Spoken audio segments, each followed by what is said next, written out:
Hello everyone and welcome back to Always Watching. Today's foreign feature is the Danish movie The Promised Land, which is currently out in theaters and will be streaming on demand by the end of the month. So briefly, The Promised Land is set in 18th century Denmark and follows Ludvig Kahlen, who sets out to tame a vast uninhabitable land on which seemingly nothing can grow. The movie is directed by Nicolas Arcel and stars Mads Mikkelsen in an exceptional performance, an exhilarating performance. He is so underappreciated.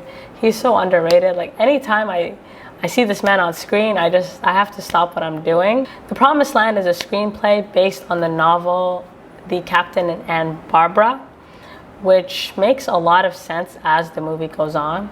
The Danish title of the film is Bastard or Bastarden, referring to Captain Ludvig Kahlen's roots as an illegitimate son. Briefly, some backstory. So Captain Ludvig Kahlen was actually a real person who was, quote, the first individual to ever go out on the heath and succeed in planting something. He wasn't a well-known figure, but this movie just makes him seem like an unbelievably exceptional individual. Like, if he wasn't well-known before, he is now. Kahlen was said to be a poor but proud military captain who was the son of a wealthy landowner and a housekeeper. So after serving in the German army, Kahlen returned to Denmark in 1755 with a meager pension. He returns and then petitions the king to allow him to cultivate a piece of barren land, and in exchange for succeeding, he wants to be given a title. Personally, I loved everything about this film. It has everything you would want a movie to have: the character arcs, the acting. Like, it's a very simple story, but it's incredibly well executed. And I promise you, if you see this in theaters, you'll have an amazing time. Like, take a group of friends and you'll just be like, there are moments in this film that made me gasp. Like, it just far exceeded my expectations. And I was just thoroughly entertained from beginning to end. Like, the runtime, like, you don't feel it. Okay, so starting with what I liked, the main characters, the dynamic between our protagonist and the villain was just chef's kiss. So you have two individuals that are just like the polar opposite of one another. Ludvig Kahlen is a poor but incredibly proud man, and he carries himself with such respect. He carries himself with such royalty.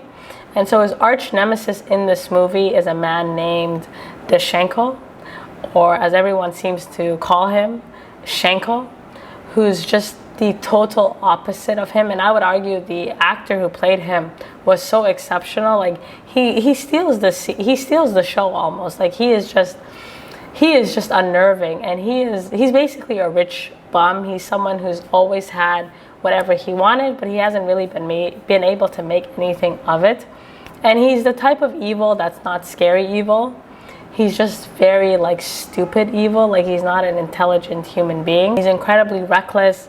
He's entitled. He spends his time committing these heinous acts because he knows that he can get away with them. He's incredibly smug. He's incredibly triggering, and he's so triggering to the point where you will actually want to reach out and just strangle him. Like, that's how effective he is. The supporting characters were also incredibly exceptional. So Ludwig has this very loyal group of people around him that they ride or die for him. And so a standout performance is this child actor who plays the character Anne Mamous. She's this child that's basically sold by her family, and because of her dark complexion, the people around her see her as a curse, as a sign of bad luck. And she so badly wants a family. She so badly wants someone to love her. Despite her circumstances, she maintains this sort of light presence. I thought she was such a lovely character to have on screen.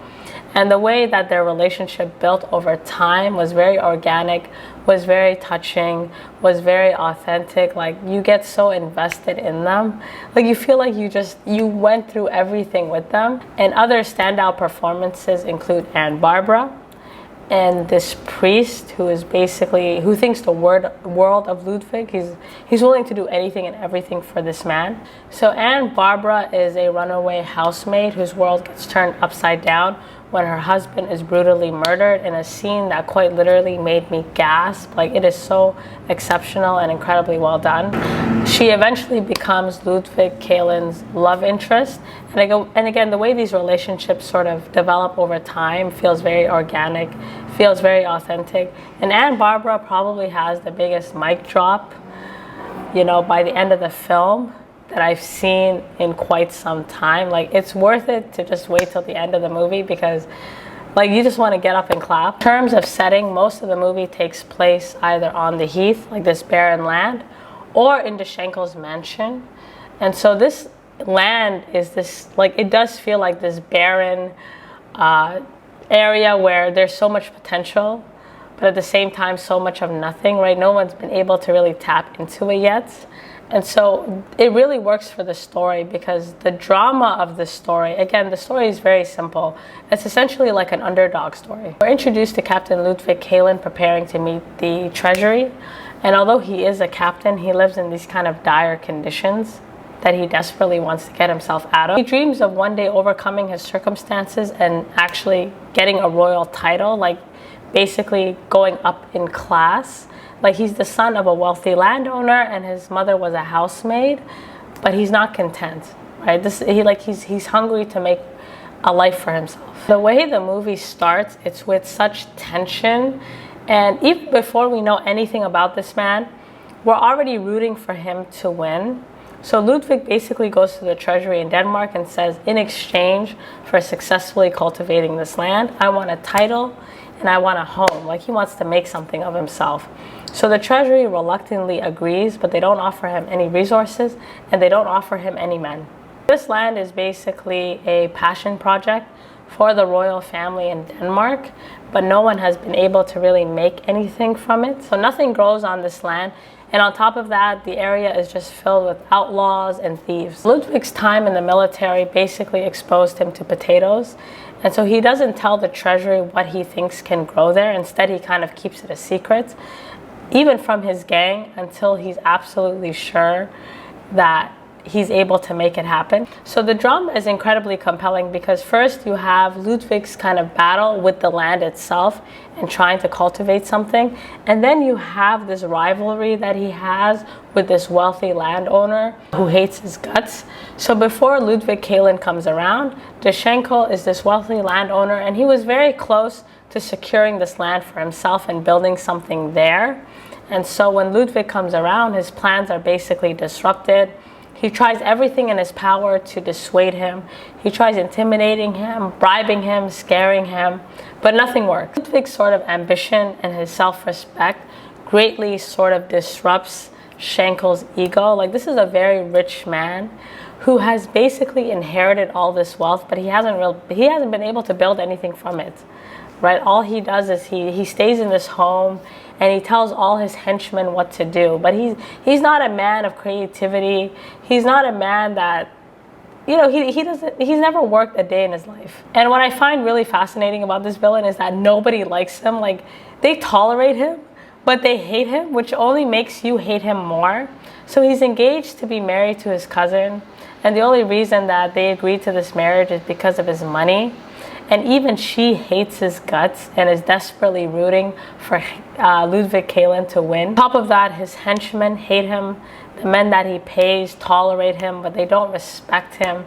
And he's certainly not a man they will grieve once he's gone. Like, everyone just looks at him wondering, like, kind of waiting for someone to take him out, but none of them are willing to do it themselves. Like, I just thought that was so funny. Like, they just look at him with such disgust and disdain. And the way this drama builds, like, first it starts off as kind of a tit for tat, and then it gets increasingly more violent and more intense the closer Ludwig gets to success.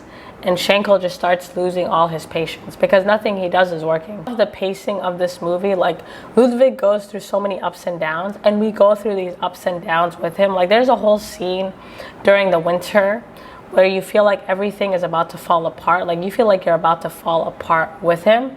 But what keeps him going is this hatred he has for De Schinkel. Like, the amount of sort of animosity they have towards one another just kind of allows them to do things that they wouldn't normally do. Sometimes that fire you see in someone else, that motivation, that desire to succeed is coming from some asshole who's just constantly triggering them. And I feel like that was the case with Ludvig Kahlen. Like, if he didn't have this villain, this arch nemesis, he might have given up a long time ago. The build up to the end was so well done, so well paced, and it's well worth.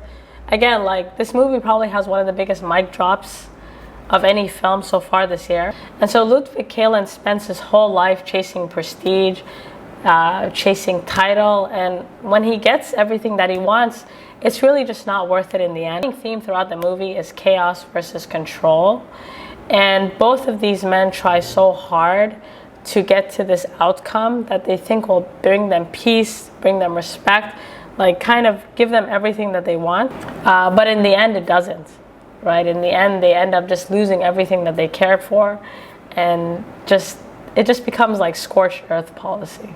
So I thought the title of the movie, The Promised Land, was really appropriate because this barren land, this heath, basically symbolized what man could become if he overcomes all odds. Like, Captain Ludvig Kahlen should have failed, right? He had nothing going for him.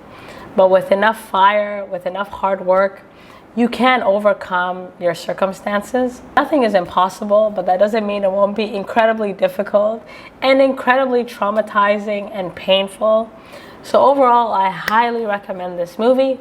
You guys let me know what you think, and until next time.